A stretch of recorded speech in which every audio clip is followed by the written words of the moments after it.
तीर्थ वैसे तो मेरे भाई बहनों जाना चाहिए, लेकिन पैसा नहीं है, समय नहीं है, तीर्थ नहीं जा सको कोई बात नहीं।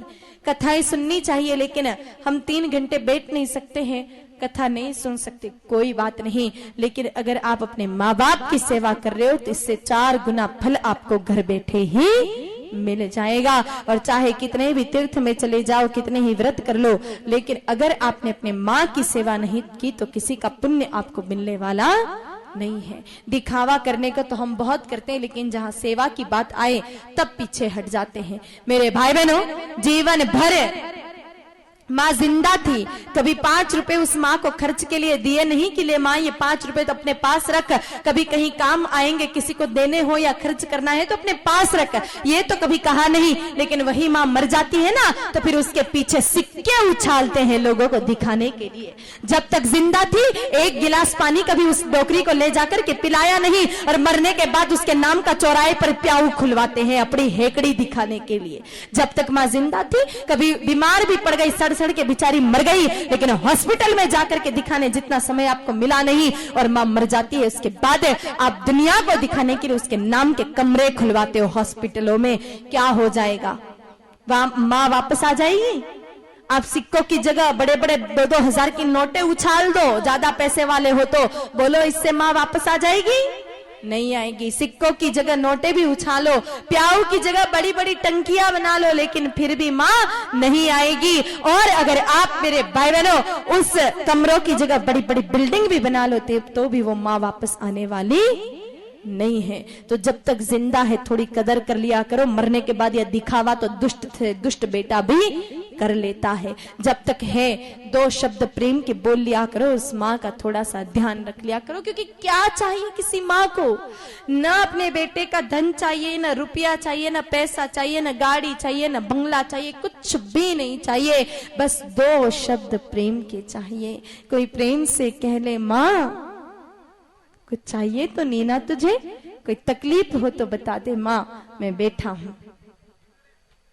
कोई बेटा प्रेम से ये कह दे कि माँ तू खूब सुंदर दिखती है, घनी मस्त है, बस माँ तो खुश हो गई, उसके अलावा और कुछ भी नहीं चाहिए। और वैसे मेरे भाई बहनों याद रखना, इस संसार में माँ से अधिक सुंदर कोई हो भी नहीं सकता है। इस संसार में सबसे सुंदर अगर कोई है तो वो माँ है। बुढ़ापे की झुर्रियों में भी अगर कोई सुंदर दिख सकता है ना तो वो माँ है। इसलिए कभी कभी थोड़ी थोड़ी माँ की भी तारीफ किया करो। हालांकि मैं दावे के साथ कह सकती हूँ, आप जितने भी लोग यहाँ बैठे हैं कभी माँ की तारीफ नहीं की होगी आपने। भले पत्नियों की दिन में 10 बार करनी पड़े कि तू तो चंद्रमुखी जैसी दिख रही है। चंद्रमुखी मात्र तब तक है जब तक लाली लिपस्टिक का खर्चा मिल रहा है।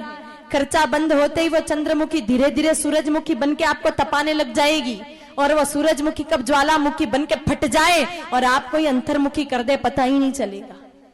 मैं ये बिल्कुल नहीं कह रही हूँ कि पत्नियों की इज्जत मत करो, खूब इज्जत करो, पत्नियों को भी खूब प्रेम से रखो, लेकिन माँ का दर्जा सबसे ऊपर होना चाहिए। क्योंकि मेरे भाई बहनों समय के साथ जो कहीं न कहीं बदल जाए वो पत्नी होती है। माँ पत्नी एक जैसी नहीं रहती है, बदलाव आता रहता है, लेकिन माँ वो नहीं बदलती। वो कल भी माँ थी, वो आज भी माँ है, और वो कल भी माँ ही रहेगी। इसलिए थोड़ी थोड़ी अपनी माँ की कदर कर लिया करो। कहीं कहीं दुष्ट बेटे ऐसे होते हैं जो अपनी माँ को घर से बाहर निकाल देते हैं। कहीं कहीं पापी ऐसे भी होते हैं जो घर में तो रखते हैं लेकिन गालियां देते हैं माँ को ढंग से खाने भी नहीं देते हैं। अरे कम से कम जिसने पैदा किया है उसकी तो इज्जत कर लिया करो। वो माँ नहीं होते तो आप कहाँ से होते? इसलिए जिसकी वजह से जिसने 9 महीने अपने पेट में रख करके और अपने खून का दूध बना करके आपको पिलाया, उस माँ की तो अगर आप गर्दन भी रख दो तो भी उसकी सेवा पूर्ण नहीं मानी जाएगी। तो कुछ तो सेवा उस माँ की किया करो।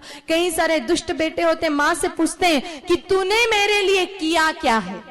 पैदा कर दिया जो कम बड़ी बात है। माँ क्या होती है अगर ये देखना हो ना आपको, माँ अपने बच्चे को 9 महीने तक पेट में रखती है, लेकिन आप तो 9 घंटे तक एक 5 किलो का पत्थर अपने पेट पे बांध के देख ला, अगले ही मिनट समझ जाओगे कि माँ क्या होती है। इसीलिए थोड़ी थोड़ी माँ की कदर कर लिया करो। याद रखना, जिसकी माँ दुखी है वो इंसान अपने संसार में कभी भी सुखी नहीं रह सकता है, और जिसकी माँ सुखी है उसको कोई दुख आ नहीं सकता है। जिस माँ ने खुद फटी साड़ी पहन करके दिवालियां कहीं निकाल दी, लेकिन अपने बेटे के लिए हर बार नए कपड़े लेकर आई। जब रात को खाने का कुछ नहीं होता तो वो माँ भले ही पानी पीकर सो जाती, लेकिन अपने बच्चे को कभी भूखा नहीं सुलाया। बुढ़ापे में बेटों का कर्तव्य होता है कि अपनी माँ की प्रेम से भाव से सेवा करें। तो मेरे भाई बहनों, तीसरी जो माँ है वो है जन्म देने वाली माँ। जन्म देने वाली माँ के चरणों में नमन, वंदन, प्रणाम।